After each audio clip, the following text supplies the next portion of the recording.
I saw an unusual phenomenon up in Washington Heights section of northern Manhattan. The Catholic Church was so packed that you couldn't get in. Let me recount what one of our young student volunteers from Colgate University wrote to me. Quote, I would challenge those who claim that religious life in America is declining to step into the foyer of St. Elizabeth's Church in Washington Heights on a Sunday morning. I had to struggle, she wrote, my way through a fervent standing room crowd to catch a glimpse of the Mass. There seems to be some reform movements going on in the Catholic Church that despite its abilities, it is also trying to strengthen itself and reinvigorate itself. One such lay group that's helping to do that is Opus Dei. It's a small but famous for reaching elite decision makers for the Catholic faith. It also has a work going on in the poor area of the Bronx. Its national headquarters is in Manhattan and is taken over responsibility for the Midtown Church of St. Agnes.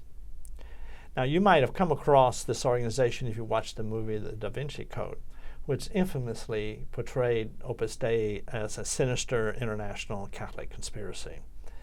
Or you might have caught the biopic of the founder of Opus Dei, which was titled There Be Dragons. It had a much more positive view of the organization. Let's ask John Coverdale about Opus Dei and its founder this morning. He is an outstanding historian of Opus Dei and a former law professor, clerk to Antonin Scalia, who later became a justice of the U.S. Supreme Court. Welcome, Professor Coverdale, to A Journey Through NYC Religion. Well, it's a pleasure to be here. Well, what is Opus Dei? Well, Opus Dei, I'd like to say, is a message and a group of people who try to put that message into practice in their own lives as best they can and to spread it to others. And the message is a simple one, really based in the gospel, and it is that God calls everyone to be holy, to be a saint. Not everyone to be declared a saint, obviously, but everyone to really be that kind of holy person that could be declared a saint. Isn't that a pretty big challenge? It's a huge challenge, but it's a kind of exciting one. Jose Maria, the founder of Opus Dei, said one time that don't be annoyed if I tell you that you are unbearable. Unless you change, you will never be of any use. Unbearable? I would use the word demanding in terms of it. Yes, he challenges people, or challenging, to really take their religion seriously and really try to love God with their whole heart and mind and soul and strength. The founder of Opus Dei was Jose Maria Escriva. And tell us a little bit about him. Well, he was Spanish. I had the great good fortune of not only meeting him, but working with him for about 7 years in Rome, so I got to know him quite well. And he was born in 1902, so he's very much a man of the 20th century. He was a man of enormous faith and enormous love for God, but also love for the people around him. At the same time, he was a very upbeat, amusing, fun sort of person. You say he was a man of great love. How could you see this? I mean, what does that mean? You saw it in many ways. I often recall a very small incident, but I think significant one, that the time I was working with him, he was the head, the CEO, if you like, of an organization that was already spread out in many countries of the world, had about 65,000 members at the time, was growing very rapidly, going to new places. So he had a very full plate. And yet, one time, the mother of one of the people who worked with me had to go to the hospital. And my recollection is there wasn't a single time that we saw St. Jose Maria during that period that he didn't say, Antonio, how's your mother today? Antonio, I prayed for your mother at Mass. Antonio, ask your mother to offer some of her suffering for me. Something, because Antonio's mother was sick, and that mattered to him. And you noticed him doing that? I certainly did. You sort of made note. Did it alter your behavior? Well, it at least altered my aspirations. I don't know how much I managed to improve my behavior. I want to come back to him for just in a moment, but I'm a little curious of how you got into Opus Dei. Did you grow up a Catholic? I did. I grew up a Catholic. I went to Catholic schools. I went to a Jesuit high school in Milwaukee, Marquette University High School. Oh, does that mean you played basketball? Marquette had a very good basketball team, and that means I didn't play. But I certainly went to the games. But Right. One of my fellow students got to know Opus Dei. His family somehow or other ran into some members of Opus Dei, and he got familiar with them and started going to the Opus Dei Center and invited me, and I was very taken with what I saw there. And I can tell you what really affected me was the sense that the people there, the priest who preached, and the other people as well, that when they talked about Jesus or when they talked about Mary or Joseph, that they weren't talking about somebody they had read about in a book. They were talking about somebody they knew. And I said, I really like this, and I really would like that to be true of me. Do you have much contact with the Opus Dei's relationship to young people today? Well, I see a lot of it. I'm not one of the people who runs the Right, activities or that sort of thing, but I certainly... What I was then leading up to is, a lot of people say, well, the millennials and the Generation Z, they're not religious anymore. They're drifting away, and they're not interested in that type of religious challenge. Like all such generalizations, that may be true of a fair number of them, but it's certainly not universally true. And we find a fair number of young people who respond very well to St. Josemaria's challenge to try to really love God and really love their neighbor. So Jose Maria Escriva starts this organization called Opus Dei. It wasn't called Opus Dei originally, was it? Or well, at first he didn't put a name on it. It was just an activity. And he would have said, I didn't start it, God did. I mean, he, as a young man, had a sense that God was asking something special of him, but he didn't know what it was. And he prayed a lot, saying, Lord, let it be whatever it is you want. And he became a priest, and still he really didn't have an accurate sense of what God wanted of him. And then on a particular date, October 2nd, 1928, he was making a retreat. And he never talked in detail about what happened, but he said, I saw Opus Dei. So yes, he... Did you ever ask him about that? Pardon? Did you ever ask him about that moment? I didn't ask him about it because I knew he wouldn't answer.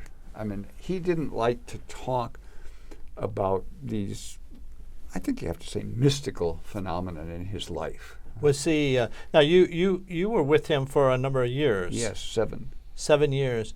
Did he often have mystical experiences? That I don't know. I mean, I didn't see that aspect of his life. There certainly was a period, we know for certain there was a period in the early 1930s when he had a succession of mystical experiences, usually in the form of hearing God speak to him. And when you heard about that, you just said, well, of course that happened, or you just said, I don't know, or how did you respond to that? Well, first of all, I don't think I really, other than this idea of the foundational moment of Right. God, this intervention, which he didn't talk about as hearing, he talked about that as seeing. I saw Opus Dei. I don't think I knew about the later ones until quite a bit later. He was very discreet about that. He has often been called the saint of the ordinary life. That's correct. I'm really interested about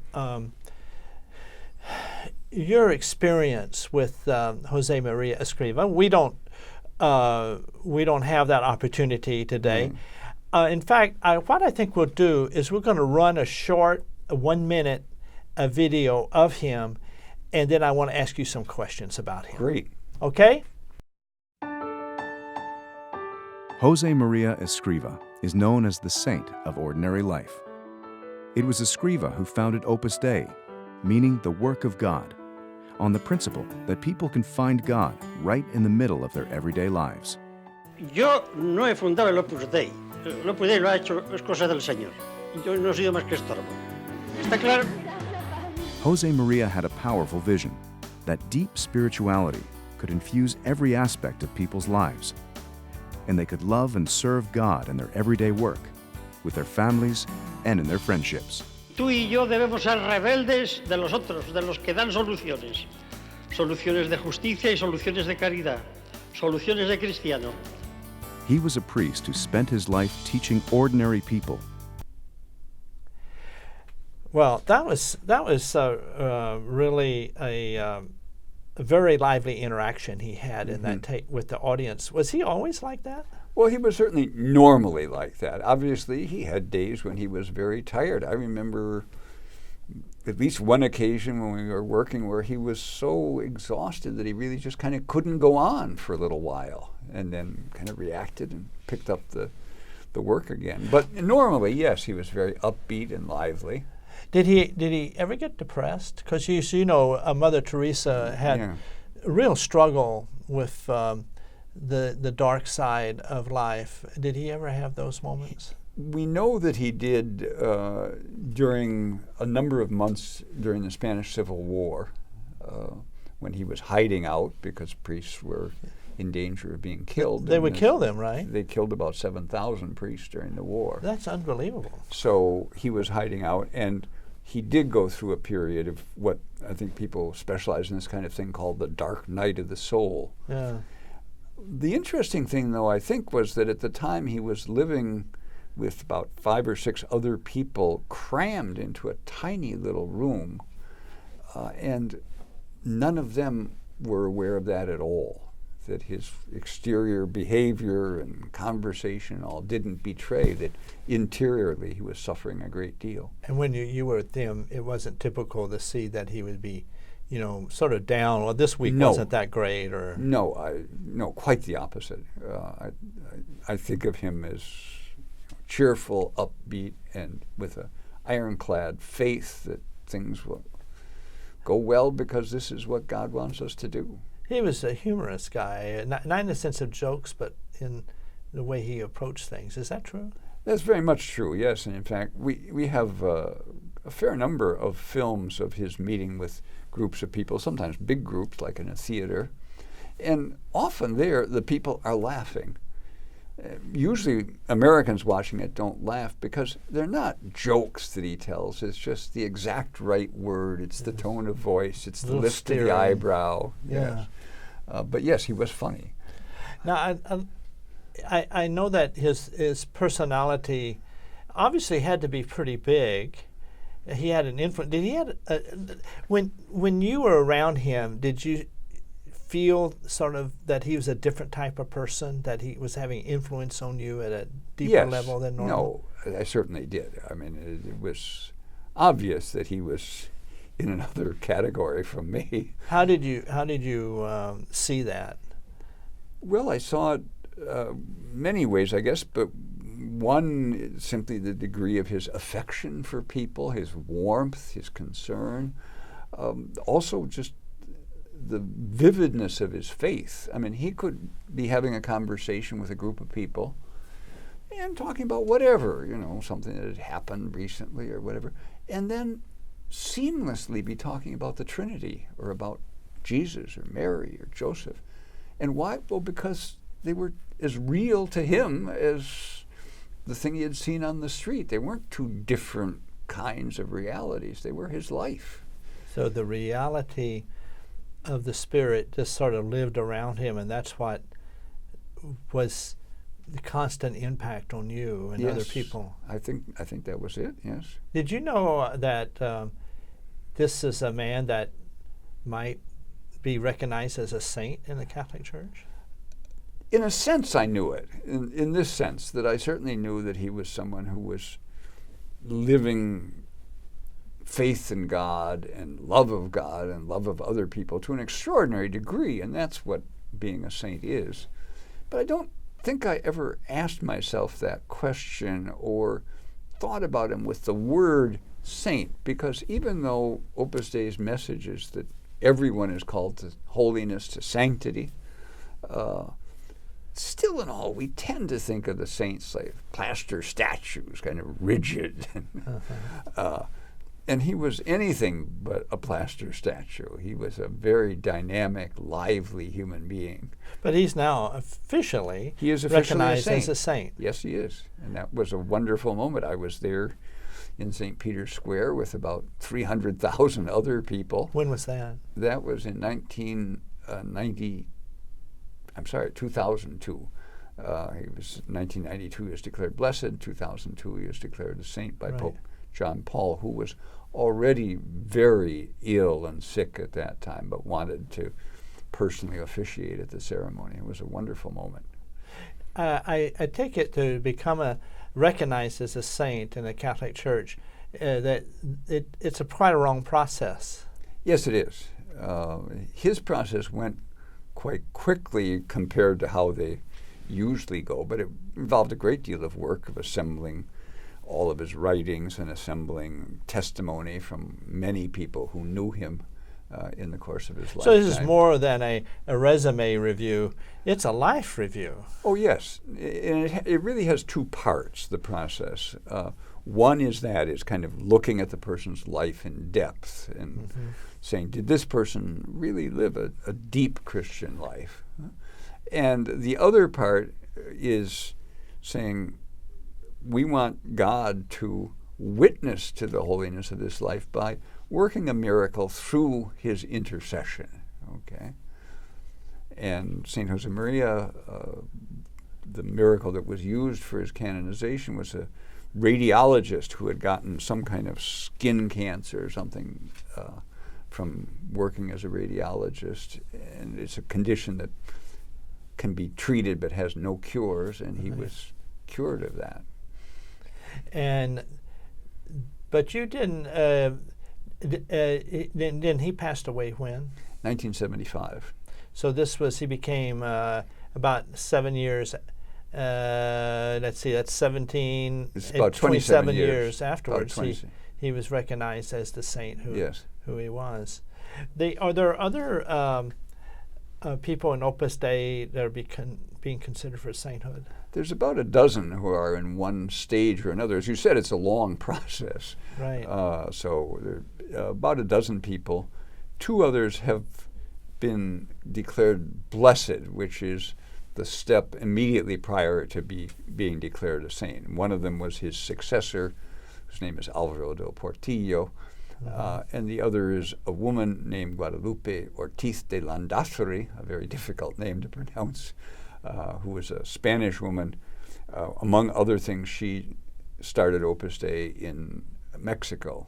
So women can belong to Opus Dei? Oh, yes. Somewhere around half, maybe more than half of the members of Opus Dei are women. Do y'all meet together as men and women? No, or you meet we do not. We keep very separate the activities for men and women, but they're essentially similar. Now, I know that Opus Dei is really aggregate a lot of resources and attention here in New York City. When did the Opus Dei's attention in New York City start? Well, I think we thought about it from probably the very beginning when we came to the United States in 1949, but we didn't actually start activities here until sometime in the mid-50s or maybe even late 50s. I don't actually remember the date. I think there was one priest that came here and gave the first Mass. Well, they flew into New York. Three Spaniards came, one of them a priest, and the next day the priest, Father Joseph Musquiz, who's also up for canonization for being declared a saint, said Mass just a few blocks from where we are here. He said it at St. Paul's Church.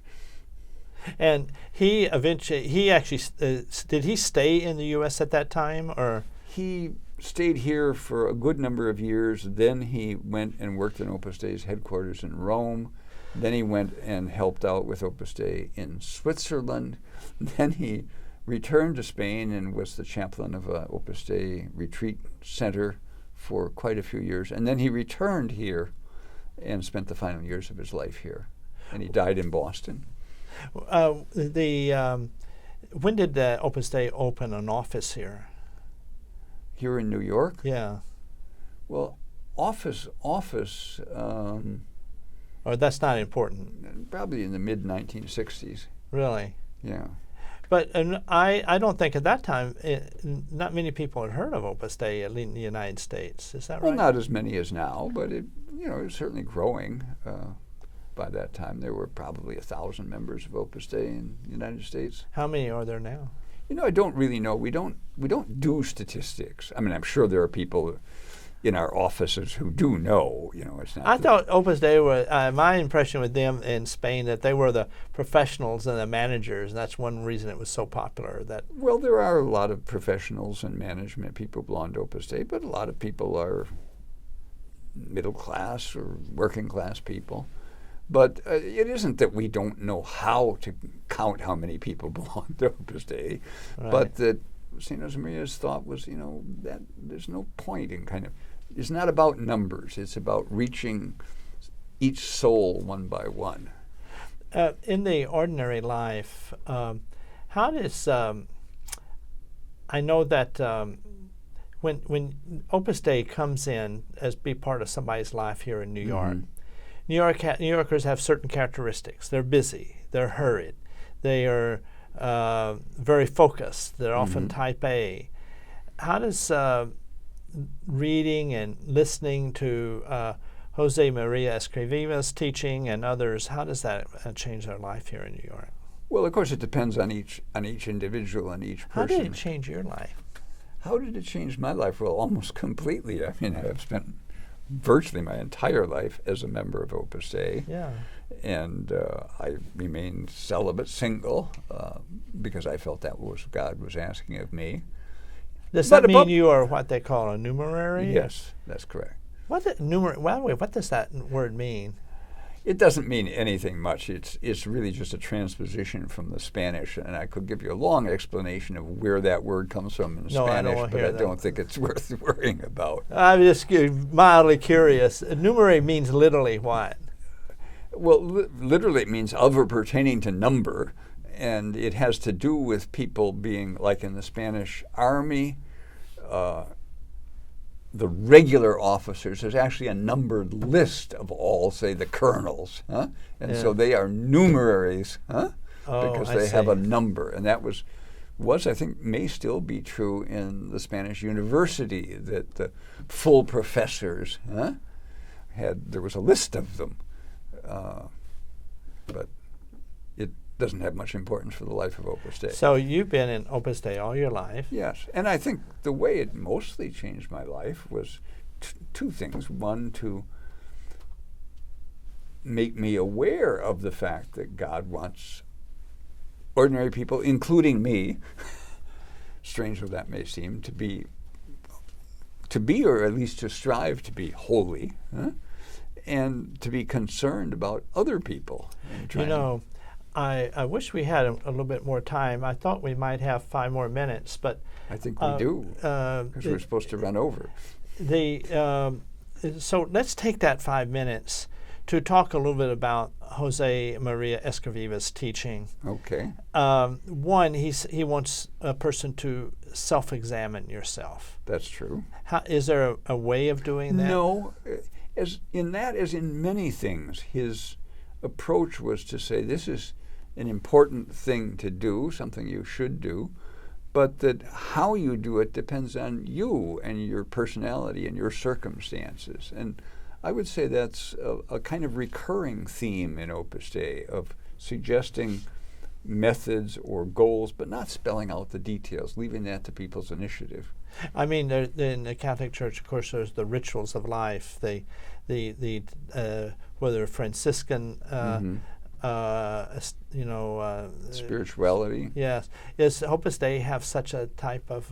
Well, I wouldn't use the term. I don't think we have rituals of life, but we do have a spirituality. We have an approach to life and to spiritual life based on awareness that we are children of God, that God is our Father. Now, of course, that's a general part of Christianity. Yeah, what's the added value added of Opus the Dei? value added, I think, is the stress on it. Not simply saying, oh yes, fine, check that, I'm a child of God, but to really try to live as a child of God, to really try to have the sense day by day that God is my Father, He loves me, And that changes your life if you really believe that. Well, how does that change your life? I mean, that's you're sitting and hiring and firing people in some corporation here, and you say, okay, I'm a child of God, you're fired.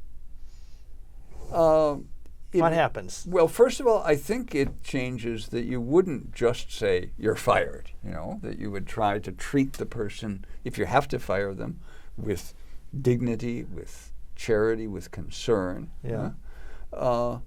And second, it changes your sense of who am I? Am I just this machine that's here to do a job? No, I'm somebody who God loves. There are certain problems that businessmen, I'm going to pick on the businessmen for a moment, that I think Opus Dei probably has addressed because they're an international organization with a number of businessmen, not just businessmen, but a number in there. One of the world problems is corruption. Has Opus Dei ever really tackled that topic, that issue head on and say, this is what God says about corruption? This is how you get out of it when you're in a situation it's hard to get out of? Well, I don't know that we don't offer kind of formulas and say this is how you do it, but we certainly urge people to try to live justice, to be honest, to face up to the consequences of what they may have done. And our general message that you're called to sanctify your ordinary activity, if somebody takes that seriously, they obviously can't be doing corrupt things. You can't sanctify that. You can't offer that to God. So if someone who finds himself, say, in a bad situation in some company, if he takes that message seriously, he's going to make the effort to find his way out of that situation, if necessary, maybe to quit. Well, does Jose Maria Escriva have a prayer that he'd like to end his day with? Well, I think he ended his day with, first of all, an act of contrition, to tell God that he was sorry for what he had done poorly during the day. And then he would actually kind of fall to sleep saying many different short little prayers to our Lord, not one particular one. Viewer, we hope you didn't fall asleep, but we're really glad that you were with us. Until next time, vaya con Dios, go with God. This is Tony Carnes for our journey through NYC religions.